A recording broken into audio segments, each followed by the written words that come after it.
Welcome to today's webinar, The Hidden Power of Connection, how one simple tool can transform relationships and results. So we're thrilled to have you with us. My name is Dr. Marion Smith Jr. I'm the Chief Learning Officer here at Thrively, and I'll be the host for today's session.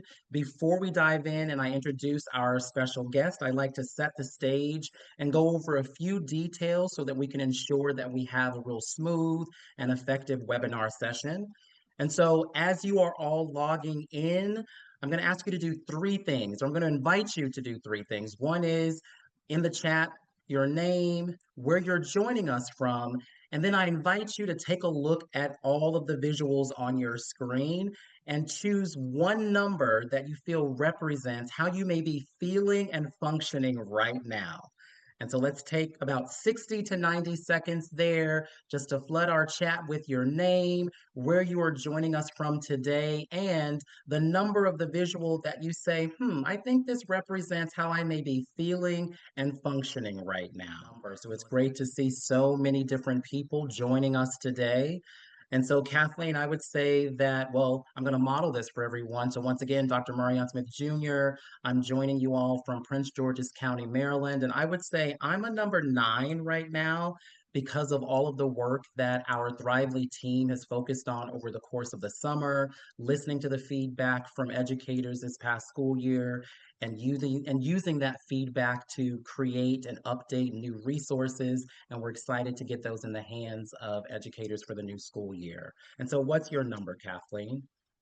I would probably say I'm number 7 because I'm on vacation, but I just got the bloodborne pathogens training for school. So now I'm like, I'm on vacation. No, absolutely. And so thank you all for just engaging us here, just to let us know who's in the space, who's joining us, and where and how you're feeling and functioning right now. And so a little bit about Thrively. Thrively was founded on a core philosophy that every child has a genius and they deserve to thrive. So we begin with this statement, what's strong with you, not what's wrong with you. And it's our core mission to bring a paradigm shift in education through asset-based learning. And we do this by creating strengths-based, joyful, and hopeful classrooms that increase academic outcomes. So at Thrively, we created the industry's first strengths assessment for children and adolescents that helps unlock the positive learning identities of every learner. We examine hope not as an emotion, but as a cognitive trait with our Hope Index, which helps develop agency, pathways, and goals. And lastly, we ensure emotional security with our well-being index that captures a holistic view of how students are feeling and functioning. And so more information about our whole child assessments and more of our foundational learning resources can be accessed in a link that will be added to the chat. 5 minutes. And we're excited to have our best-selling author, researcher, educator, Thrively advisor, Cathleen Beachboard, as our special guest. So in our session today, we'll discuss what I like to call this groundbreaking tool. And so, Kathleen, I've been referring to it as like a relationship intelligence platform, right? And we'll talk about this relationship intelligence platform along with some targeted resources and supports that give you individualized student data and clarity to really intervene early. It's going to give you the resources to act intentionally and the confidence to say, we see and know everyone in our learning community. And with that, I want to introduce our guest speaker. And so Cathleen Beachboard, thank you for joining us. Kathleen is a teacher, author, and researcher. And so after adopting 5 children out of a case of extreme abuse and neglect, she has been on a mission to improve outcomes for those who experience trauma and anxiety. Kathleen has taught middle school English for almost 20 years, so shout out to a fellow secondary English teacher. She also works as a researcher holding a master's in psychology and is working on a doctorate in positive psychology. Her research focuses on psychological tools that schools can use to help students and staff increase psychological hope, resiliency, achievement, and happiness. And so you can learn more about Kathleen's 2022 book, The School of Hope, and more about the science and psychology of hope as a cognitive trait by clicking on the links that will be added to the chat as well. And so, Kathleen, two final pieces before the virtual stage is all yours. So, number one, we know through research that school culture is not built by programs, right? It's built by people who feel connected. So, that's number one. I'll say that again for everyone in the back of the room. School culture isn't built by programs, it's built by people who feel connected. That's number one. And number two, strong relationships and strong connections drive even stronger student outcomes and staff retention. So we are excited to explore the possibilities of this innovative tool and resources to help you build those connections to move that work forward. And so, Kathleen, I'll turn it over to you. Hooray, my turn. Okay, so I'm so excited to bring this tool to you that we're going to kind of look at and talk about. And this presentation is kind of like the culmination of a lot of work. So we all know the power of a relationship, and relationships change the world. So kind of like what you just heard, there are going to be a lot of tools, and some of these tools we're just gonna like say here, have them, try them, practice them. And then some of the tools are built into the Thrively platform. But I would love for you to get on this presentation. In the chat, they will put a link to it. I don't want you to be like watching it and then not watching me. So open it up in a separate tab, but come back to this so you can understand how to use the tools, resources, and everything else. And it also is gonna have videos that you can go back and look for and look through to kind of understand how the tools work that we've built into Thrively, as well as the playlists and other resources so that you can get the best bang for your buck out of like all of this. Okay, so without further ado, and that is in the chat. Not yet. There we go. Nope, not yet. I'll post it in and then I'll post it again and again. And if you want to scan it with your phone to be on it with your phone, that's fine too. There we go. Okay. So without further ado, as you heard, my name is Cathleen Beachboard. I am a teacher, author, and psychological researcher. I go around the country and I mainly try to work on things that will improve schools that are kind of like simplistic practices that teachers and administrators and leaders can utilize to really change the game. Now, we all know the power of one relationship. I'm going to tell you that the thing that changed my world as a teacher, author, researcher, and everything are my own kids. And as you heard, they came from a trauma background. That's my kids down in the bottom. And I always show them because I love them. And it kind of motivates me. It gives me my why for presenting because everything I do is about them. When I first got my kids, because they came as a family set from abuse and neglect, it was very hard to form a good relationship with them. And because they had a lot of trauma, they had a maladjusted attachment style, which means they're not always going to form good relationships. But when they do, that one relationship, when fed, can be transformative, especially for kids who come from trauma. And so knowing that they have that relationship is kind of a critical turning point because if they have one, we can help it grow. We can utilize that relationship in any school they're in. But if they don't have one, that's a problem. And it's problematic because it shows that they're not adjusting, they're not attaching. And for our students, especially who come from marginalized backgrounds, this is critical. And it's not just about ensuring that they form great bonds. It's about making sure that they're forming attachments because we know from research that attachments and relationships are what keep our life going, and not just going, but it keep us well, and it's associated with our well-being. In the Harvard longitudinal study that studied happiness over the course of time, the one thing they found, it wasn't income or anything else that really was pivotal for making sure a person had a full purpose, a meaning of life, and also well-being and happiness was Relationships. We need them. We are social creatures, and it's what forms us and motivates us. And the relationships you see on the screen here are the relationships that motivate me and they keep me going. So, with that, and knowing that relationships are critical, it's important to realize that we don't rise to the level of our instruction. That's not what we're doing. We as people rise to the strength of our relationships. When you have a strong relationship, and right now, we can do this in the chat really quick. Everybody in this room, and I know, has had one positive relationship that was transformative.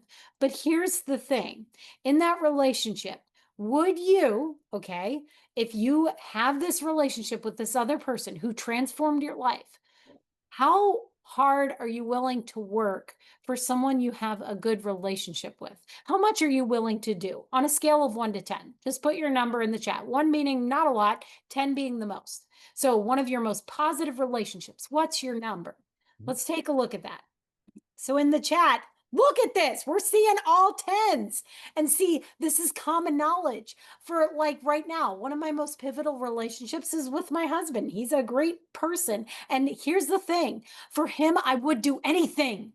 I would be a 10. And so when we work on our relationships, we boost the child's intrinsic motivation, their overall well being, and we boost their ability to believe in themselves because sometimes when they don't believe in themselves, we can believe in them so much that they start to believe in themselves.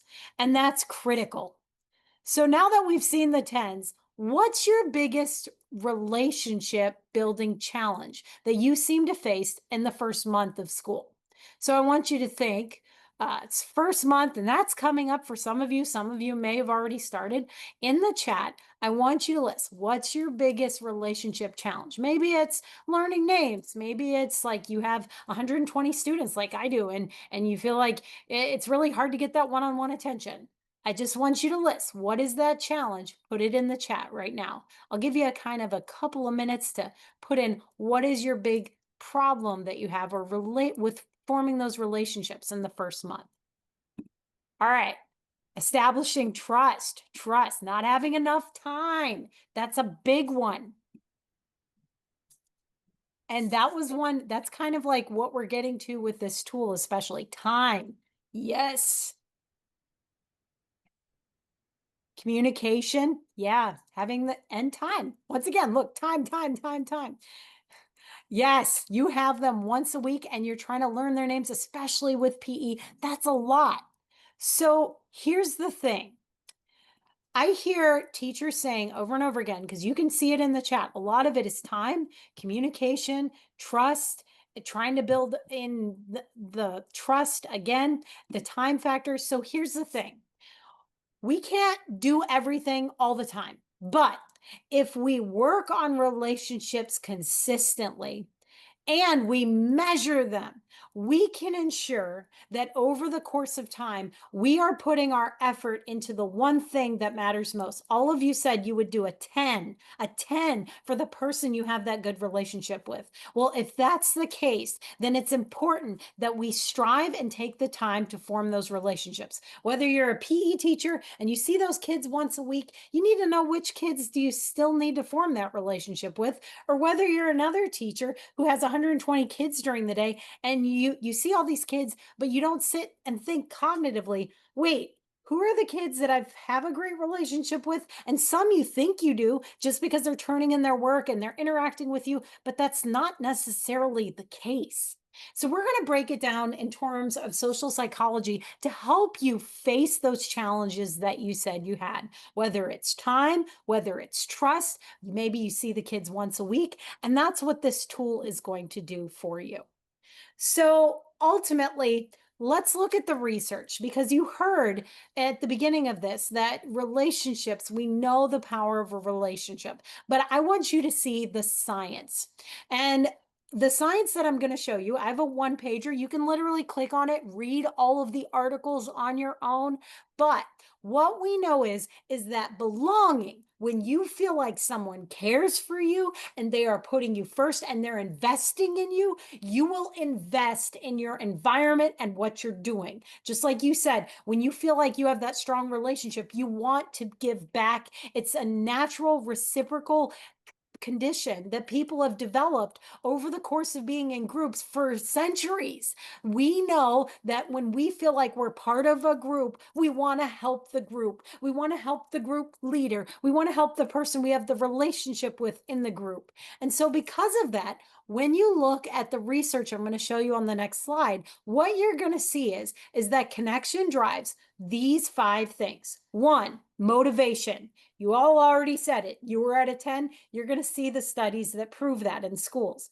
It helps improve behavior. Someone mentioned behavior in the chat. Well, if you make behavior your top priority and not the relationship, the behavior won't always follow. But if the relationship is sound, the behavior will follow. And that's what the research shows. Achievement. You will achieve more with someone who believes in you and pushes you than you will otherwise.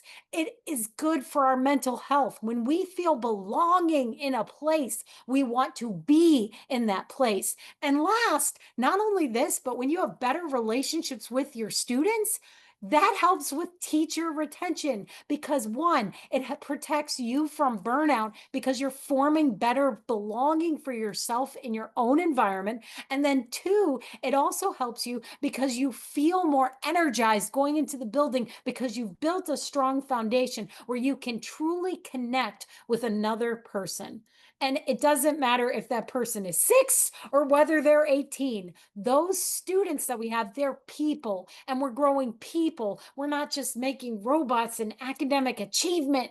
These are people. And so relationships are critical. So with that, let's take a look to the research.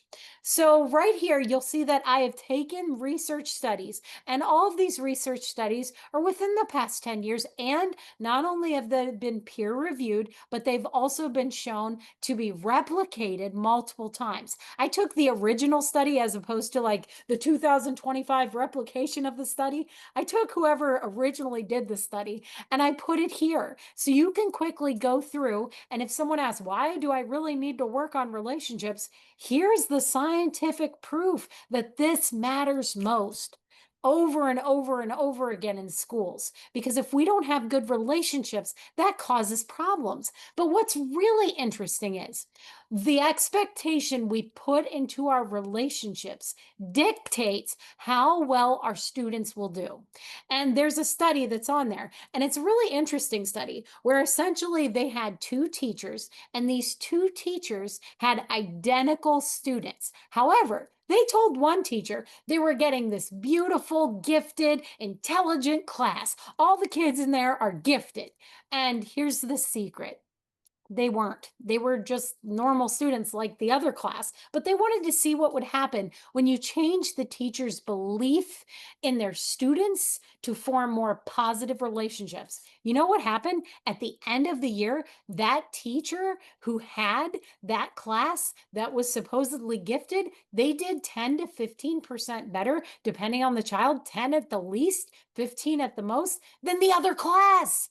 And they were exactly the same beforehand, controlling for everything else, other than one teacher was told one thing, another teacher was told another. Wow. So it's also our belief in our students when we form these relationships that is critical to their success. So, with that, I want you to reflect on your past school year because I know we're in the summer. Some of you may have started and you don't know all the kids. Yes. So think about last school year. Think of one student you wish you'd connected with sooner. So it might be a kid who, like, at the end of the year, you had an aha moment, or it might be a kid who you didn't really connect with, but you didn't realize it till later in the year. What were the signs of the disconnection and what could have helped? So I want you to, you don't have to list the kid's name, but be like, huh, there was a kid and this is how I knew like I didn't, it took too long. And what could have helped? Finding it earlier? I don't know. I want you to put your answers in the chat. So think of one student you wish you'd connected with sooner. What were the signs that they weren't connected? And then what could have helped you if you knew about this kid sooner?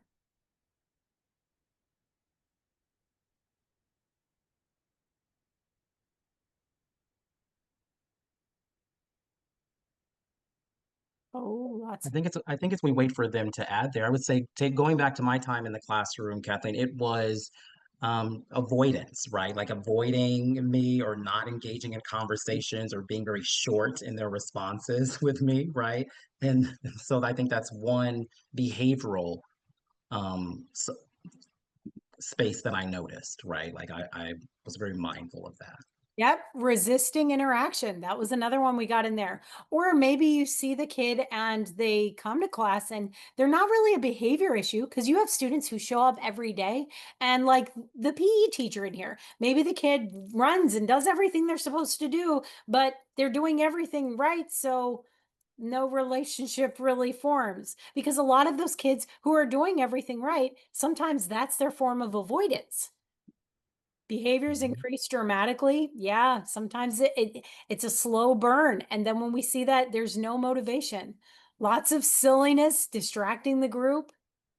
I'm not listening. Yep, you're not my mom, disengaged. So it seems they typically, and most people don't realize this, but when students don't have that strong relationship, they're more likely to go into what is called an amygdala response. So this is your fight. So these are the kids where the behavior gets worse. Flight, they disengage. Freeze, they don't even say anything and they kind of check out. Fawn, they try to please you. Oh, yes, I'll run the mile, but they don't talk to you about anything. Or flop, literally, they just flop. These are kids who put their heads down, put on their hoodies. You might have seen that. That is actually a trauma response. And when we see that, we don't realize that a relationship can help solve that. It can help a kid engage because when we feel safe with someone, we are more likely to trust them and we are more likely to put in the effort. But if we don't work on psychological safety that comes from a relationship first, we can't do the other things. Because if a kid doesn't feel safe in an environment, are they going to learn? And so that's the biggest thing is we have in schools we feel like achievement and the metrics matter most. That's not. Because if I feel safe and I feel like a person's going to be there for me, I will try more, I will be more, and I will become more with that person. And that's why relationships are critical. So now that you know this and you know those signs of disconnection and what could have helped, let's talk about relationships. So here's the invisible problem with relationships. They're unseen and they're unmeasured because we say, "Oh yeah, I have a good relationship with that kid. I talk to them every day." But let's say you're talking and it's just about your classroom content. You don't really know that kid. And that's actually the fawn response, which is people pleasing. And you don't really know them, which is not forming a relationship. So, with the invisible problem of relationships, we have them, but how can we measure them and all this stuff?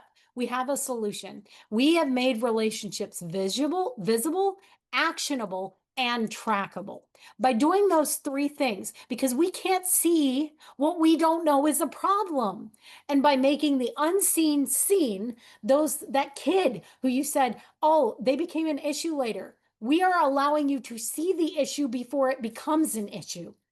And by doing that, you can help so many kids because a lot of the times we're reactive. We don't want to be reactive. We want to be proactive. And to be proactive, that involves looking at the relationships you're forming inside the classroom. And when we're proactive, that's always going to be better for a kid because we can ensure they have that connection. And with that connection, they will grow. All right. So, with the solution, now comes the exciting unveiling of our new connections tool. I'm going to show you the connections tool. We're going to talk about it. Then we're going to go through some tools that are built in to help with the connections tool. But this is just so awesome. I'm going to let the video speak for itself. Okay, so without further ado, the new awesome connections tool. At Thrively, we believe that strong, meaningful relationships are at the foundation of a successful education. That's why we built our new Connections tool, which is designed to help educators cultivate these essential connections in schools. Using the Connections tool is simple. When Thrively users log in, their classes or groups are automatically populated into the tool. Each student or member of the group can be categorized as having a confident, personal, transactional, or distant relationship with the teacher or administrator. Once a relationship is selected, the teacher or administrator can take detailed notes to explain their choice. For example, if a person identifies a student as a confident student with their relationship, they can pull down specific examples of interactions demonstrating this secure relationship. These notes help educators reflect on their relationships and understand the dynamics at play in the school setting. The same process applies to personal, transactional, and distant relationships. By consciously examining these relationships, teachers and administrators can identify individuals who may need additional support to build stronger connections. This tool is invaluable for ensuring every person feels seen and supported. Administrators can also use this data to ensure that every student has at least one strong relationship within the school. This proactive approach can help increase attendance rates, boost academic success, and enhance overall well-being. Research supports the impact of strong teacher-student relationships on student outcomes. Thrively's Connections tool provides a structured way to foster these relationships, creating a more supportive and effective learning environment. Yeah. Okay. So now let's get into the nitty gritty of the connections tool, how it works, how we can utilize it, how awesome it is, because it is. Okay. Let me escape, go back into this. Sometimes YouTube does that to me. Okay. All right. So, first and foremost, the connections tool. Basically, it's going to help with everything from making sure that every kid has a strong relationship. And if you're just utilizing it in your class, it ensures that you see what is unseen. So if you have, let's say, I don't know, if you're the PE teacher who sees maybe 500 kids during a week, keeping track of those kids you have a relationship with allows you to see, hey, these are the kids I don't need to work on. Kids you have a good relationship with, you don't need to purposely strengthen the relationship. And so for teachers who have a lot of students, you're not working on the kids you've already formed those good relationships with. They're like a tier one, let them go. But the ones we need to talk about are our tier two and our tier three. These are the kids who you said they check out, behavior issues later come. And we have these issues because they're doing trauma responses and they're pushing us away, but we've got to know that it's intentional. And then we have to work on how can we bridge the gap from their intention to disconnect to make sure that they do get a connection.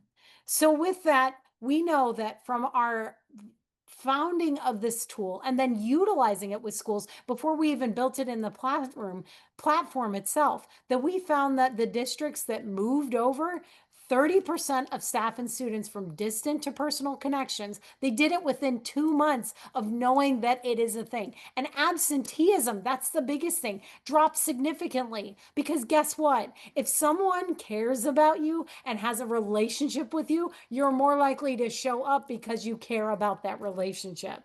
And that's why absenteeism drops dramatically with purposeful connection.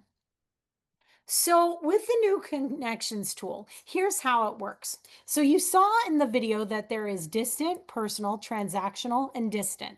So a distant relationship, when your kids, they automatically get populated in this. So if you have a Thrively account and you already have your students in there, they're already in there.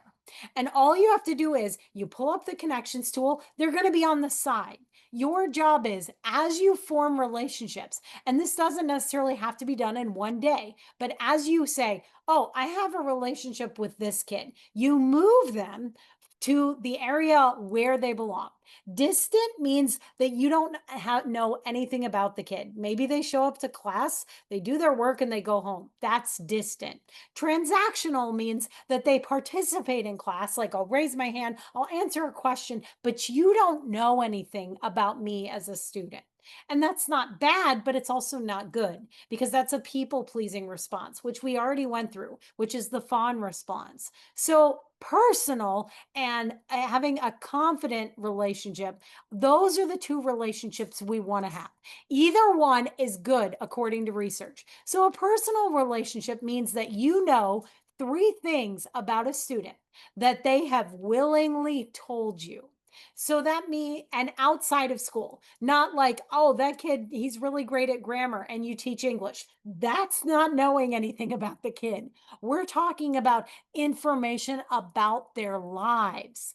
And then from that, the confident relationship goes a step further. You know that information, and they either come to you willingly for advice or help, and not necessarily in the context of the classroom. They'll ask your advice like, hey, how do you think I should approach this, before they begin? And it goes beyond the classroom because they are seeking your help because they see you as a strong relationship that they can rely on. Or maybe they're telling you additional information about their lives. That would also be a confident relationship.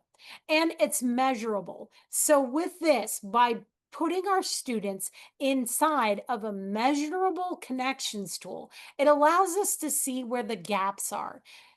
Again, you cannot see what you can't see. If you say this is unseen and we don't take the time to do this, we won't realize those kids who are slipping through our cracks. On top of that, so for those kids who are distant or the kids who are transactional and they're not forming those good relationships, so what do? We already thought of that. So we have taken some social psychology and some practices that are utilized in social psychology to form good relationships to help bridge the gap. Okay, so with that, and knowing that, the connections tool essentially creates for you, the teacher, a tiered system of support. And it starts with, hey, our tier 1, these kids are way out here. They don't need your assistance. They're getting the universal support of your relationship already. These are kids who naturally just want to tell you things. They want to help. They want to be in class. Again, that student doesn't need an extra layer of support. But our tier 2 students, those kids who have a distant relationship, a transactional relationship, for the transactional, they need targeted interventions with relationship building to form a relationship with you. And our tier 3, those kids who are consistently not forming a good relationship in your class or other classes, they need a higher level support in order to form a strong attachment with someone. And it has to be purposeful. So, knowing that, first, how often should we measure relationships? Well, when you start a school year, you're not going to have a good relationship with anyone because you just met them. But after the course of the first quarter, that's when you want to sit down with a tool like this, or during the quarter as you form those relationships, to move them to the spot where they belong. As you do, it'll also make you cognizant of those students you're not forming a relationship with. And this can happen for a lot of reasons. Sometimes we see that people pleasing behavior and we're like, they're not an issue, so I don't really need to help them. They're okay. Well, maybe they're not okay. And then on top of that, for those kids who maybe are acting out and they're pushing us away, it allows us to be more intentional to realize that they're pushing us away because they're scared and because of the trust. So, knowing that, there are those tiered systems of support. There are universal supports that we can utilize. First, I've given you the tiered system of support of different things that you can do inside Thrively to help boost that up. But I wanted to give you some of the practical tools that we built inside of our Connections playlist. Now, the Connections playlist, I call it PD on demand for the teachers as they need it. And this PD is about how do we form good relationships. You might remember as a kid that you made friends really easy, but you might not remember the steps that you took to do that. And forming a relationship with a student is different than forming a relationship with a friend. So, how is it we go about and do that?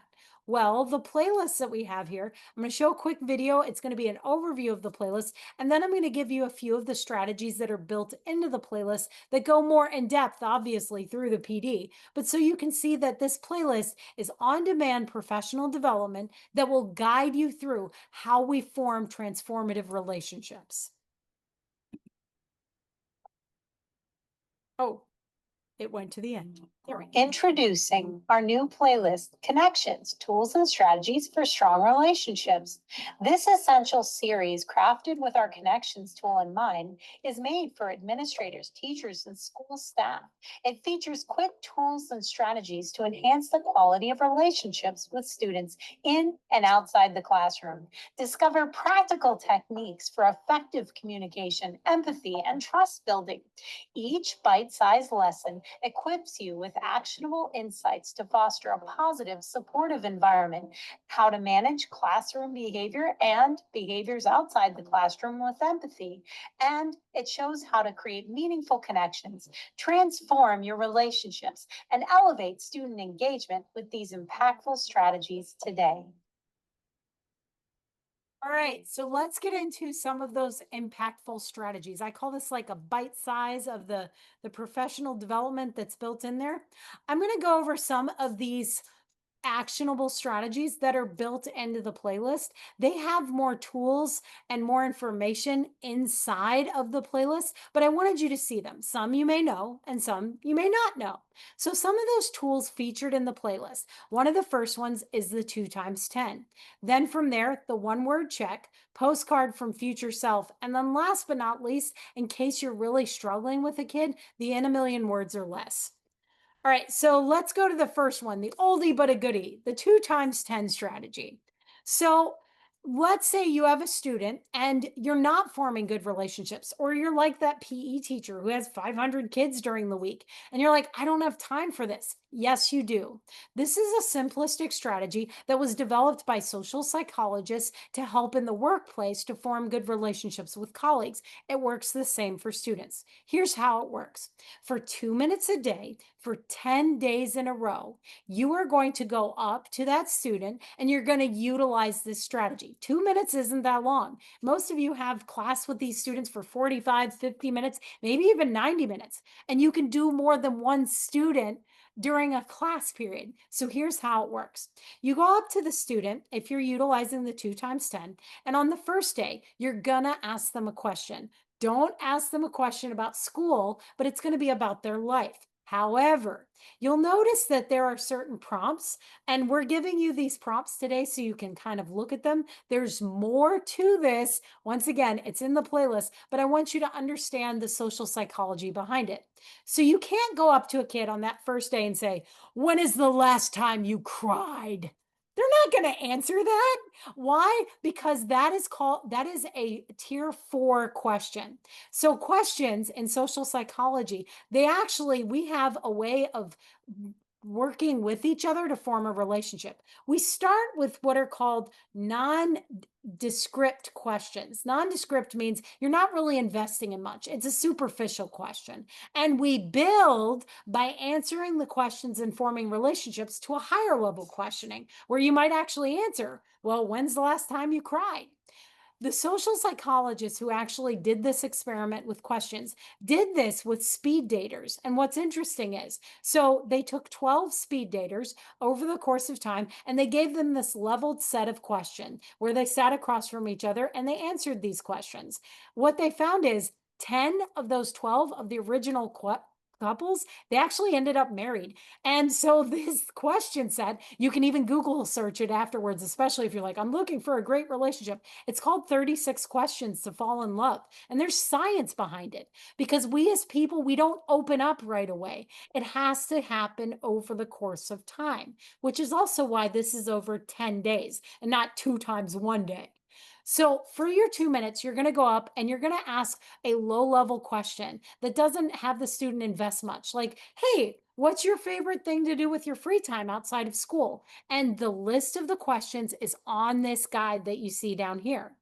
After they answer the question, like they say, I love soccer. Awesome. Your job as a teacher, if I have a whole bunch of students, because I have 120, I'll write down they love soccer. Great. Now that I know they love soccer, and I'll write Jose, let's say I don't have a great relationship with them, I'm going to walk away. The next day, I'm going to utilize the 2 times 10 again. First, I'm going to ask him a question about the thing I learned. So I'm going to say, Jose, so I know you said you loved soccer yesterday, cheat sheet. So do you play on a team? After you ask that question, you're going to build into a deeper question, which might be, oh, yeah, I play on a team. Awesome. So I know you play on a team, but what's your favorite thing about soccer? Why do you enjoy it? That's a deeper question. And these question frames and sets, like I said, they're in that document. After the course of 10 days, you're not going to end up married like the speed daters, but what we have found is what will happen is you will form a strong relationship with that kid where you know and you've invested in knowing them. And so they will invest, and you'll see this in your classroom. You'll see their behavior improve, their achievement improve, and they'll show up more because you're paying attention to them. Also, please don't announce, I'm doing the 2 times 10 on you. Don't do that. Just do it naturally as part of the class. And like I said, you can hit multiple kids up at the same time, but over the course of 10 days, you will have helped that kid form that relationship. But here's the thing, this one strategy, does every strategy work for every kid? The answer is no. This is the good one founded on social psychology, but not all 12 speed daters got married. So because it doesn't work with everyone, there are other strategies that we know that we can utilize and that are effective in forming relationships if one strategy doesn't work.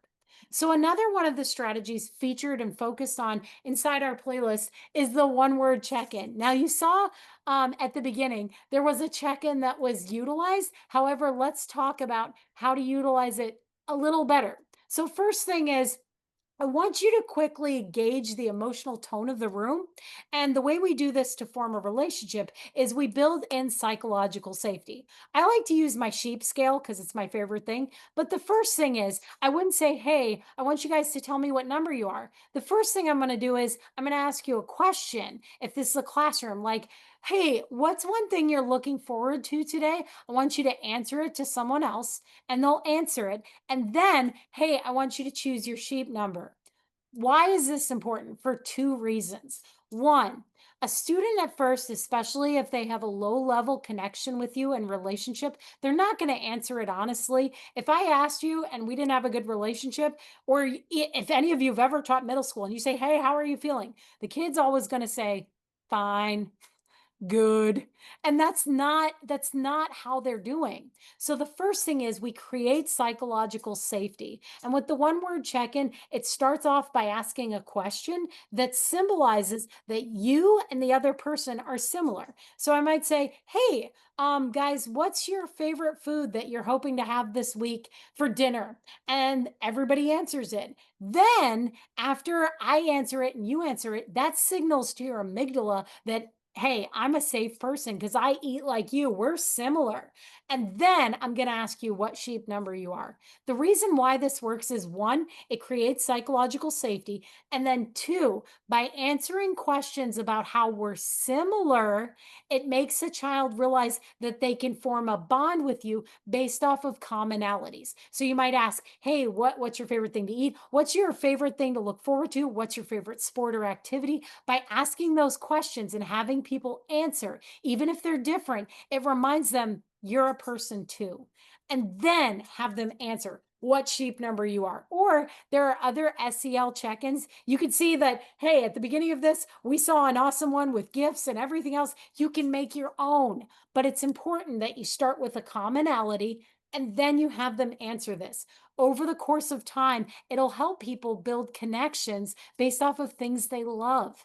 And by answering a question we all have in common, it helps build social trust. All right, so after the one word check-in, what's another tool that we have? This is a great one. And it's one that I do. So I start a relationship before I even start the school year. What? Yeah, so I'm going to play this short little video. It's called In a Million Words or Less, but it's going to explain how you can utilize the families and the people in the community to help form a relationship before they even get to you. Because some of you have lots of kids you've got to get to know, like the PE teacher. And here's how this works. And a million words or less is a simple practice that I often refer to as homework for parents. I send it to the parents and guardians through email and the mail 2 weeks before the first week of school to utilize their expertise on what they know best, which is their child. The parent, ultimately, they're your partner. They're an asset to the classroom. Oftentimes, we go to parents in response to something, but this allows you to be proactive. It creates a two-way communication street from day one to help the child thrive. This is an activity that gets one of the greatest response rates because who does not like to talk about their kids? I get all kinds of information, how to pronounce their name correctly, strengths the child has, or challenges that the child has faced. They might talk about the child's likes and what they're into, their dislikes, as well as those pro tips that they know from raising that kid on how to motivate them. I use this information in my class to form relationships with the kids. So the moment the child comes through the door, you can say, hey, John, I heard you like trains, or Jessica, you're really into TikTok right now. I can use what they like in my lessons, ensuring that they'll be more engaged, and I can purposely put kids together or in groups where they have a common interest. Those simple things allow the child to open up and bloom in the classroom right away. So, this simple strategy is essentially utilized to form a relationship with your students, especially if you're struggling. You're not alone in forming relationships. And with that, because you're not alone in forming relationships, you have the ability to use parents, guardians, and other people who've had that student to let you know the things that they're into, especially if they're not opening up, so that you have the chance to build that bridge to make that relationship happen with that child. So I want you to sit and I want you to think about this. Now that we've gone through some of the tools, we've showed you how Thrively has made relationships visible, how we've built playlists to help you form stronger relationships. I want you to think of a shift that you'll make to ensure that your students don't slip through the cracks. And you can answer this in the chat. So, one shift you'd be willing to make this fall in order to ensure no students slip through the crack is what? Maybe you'll use the connections tool or go through the PD playlist and you'll learn the different parts and you'll actually utilize those beforehand before you have a relationship that's an issue. But it's important that every kid has a good relationship because it is transformative. Everyone in here said that they've had a transformative relationship. So what's one thing you'll do right now based off of what you've seen that you will do to make sure that that kid who you had before who slipped through the cracks doesn't? All right, we're getting all kinds of fun responses. 2 times 10 in a million words or less. Yes. And I'm going to tell you, it's a big one. And there's more to it. Like I said, we have built so many resources that are easy and they're actionable for teachers. And they're not one extra thing. They can literally be fluid with your school day. And they are so easy that it just makes relationship building something that you make a priority. Because here's the thing, relationships are a priority. That is why we are still needed in education. It's also the reason that AI will never take over education because we're people. We crave connection. And the connections tool ensures that your children that you have in the class have that connection with you because they will do more, be more, and become more if they have that connection. And I'm glad that some of you are going to shift your practice. You're going to try new things. That's great. That is the tip of the iceberg. But there's more to it than that. There are other tools, there are other strategies that you can utilize, especially when a relationship gets stuck. Or let's say a child fights to form that connection. They say, I'm not doing it with you. Let's say you know everything about them. We even have strategies for those kids who might have had a lot of trauma and might be very reactive or have a reactive attachment to help them form that connection with you. And it's about knowing that just because a lot of us in education, we weren't trained on the psychology behind relationships. And so now that we're giving you the psychological tools and we're making them simplistic, you have the ability to transform your classrooms to make sure every kid who comes through that door has the chance of having a transformative relationship.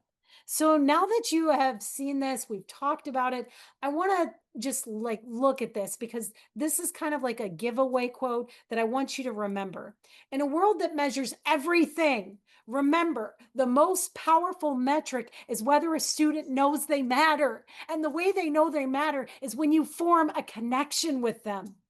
And so that is why this is important. Otherwise, when you think back on your favorite teacher, like right now, everyone in this room, I know you had a favorite teacher. You had a person who just invested in you and they did something that made you feel like you mattered and you were special.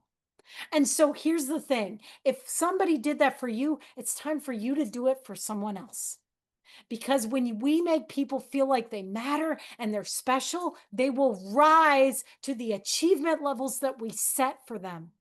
But if we don't feel like we matter, if we feel like we're just going to school, we're checking the boxes, we're getting the grades, you'll just be another teacher in the back of their memory. They might not even remember your name, but it's you who have the chance to leave a lasting legacy, to make the world change for that kid and to make all the difference. No, thank you for that. And as we said at the onset, 45 minutes goes by really quickly. And so we'll save some time for any additional questions there. I'm going to share my screen so that we can begin to end our time together. So any questions, comments, things that may be still rattling around as you think about this concept of we know that academic instruction will not take place. We won't get the results that we want if we haven't taken the time to create those intentional and purposeful connections and relationships. All right, so we're giving people that time, but I did want to share with everyone last year, we we introduced our connections tool. We had educators piloting, we listened to their feedback, we've refined, and now we're having an opportunity for the new school year, we're excited to announce a community of practice that's going to bring individuals together who are really interested in innovative tools and resources that really lay the foundation to get the connections and relationship work right. And so for the new school year, you'll have an opportunity, if you're interested, to join this community of practice and our pilot. And those that choose to join this pilot, there are four, I would like to say, I wouldn't say rewards that you get out of it, but it's four opportunities that you'll gain access to. One is just full access to those curated playlists and resources that Kathleen pointed out.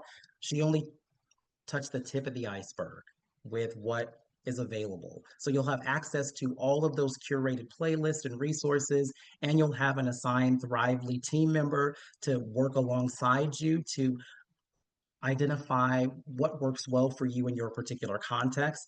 The second there is you'll have collaboration opportunities. You'll be able to connect with fellow educators from across the country to be able to exchange ideas and some best practices that you can apply directly in your classrooms or in your learning context. The third is just your professional growth to enhance your educator toolkit, right? We're always looking for different ways to think about our work and to challenge our own practice. And then lastly, you'll have an opportunity to have a national spotlight, right? An opportunity to participate in a webinar in December that allows for us to see, like, how has this worked for you? What lessons have been learned? What do we need to refine moving forward?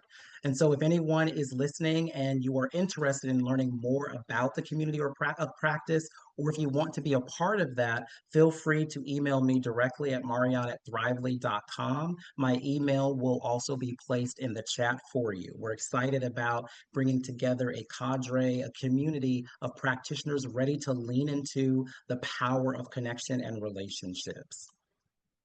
And then as we end our time together, first, I want to say thank you as always to Kathleen. insightful, informative. The passion that you bring to the work is always powerful. It's always palpable as well. So thank you for taking some time out of your day just to share these resources and supports. And I want to thank all of you for just taking time out of your schedules to prioritize just being here to learn just a little bit more about what we've been developing and listening and learning from all of you to make sure that we provide you with resources that really meet your needs. As Kathleen said, it's more than just changing our practice. It's all about changing how we think about the work that we do and how we move that work forward to impact our students, our families, and other educators. And so for those of you that are interested in learning more about the Connections tool, or you want to learn a little bit more simply about asset-based learning or strengths-based education, email us directly at thrive@thrively.com, or you can connect with us on any of our social media platforms. And again, I just want to thank you all for the privilege of your time. Thank you for all that you do for students, families, and educators as we begin this new school year. And we always like to say, until next time, let's continue to create those intentional connections, those intentional relationships as we support each other to create those strengths-based, joyful, and hopeful classrooms that really increase student academic outcomes. And so thank you everyone for your time.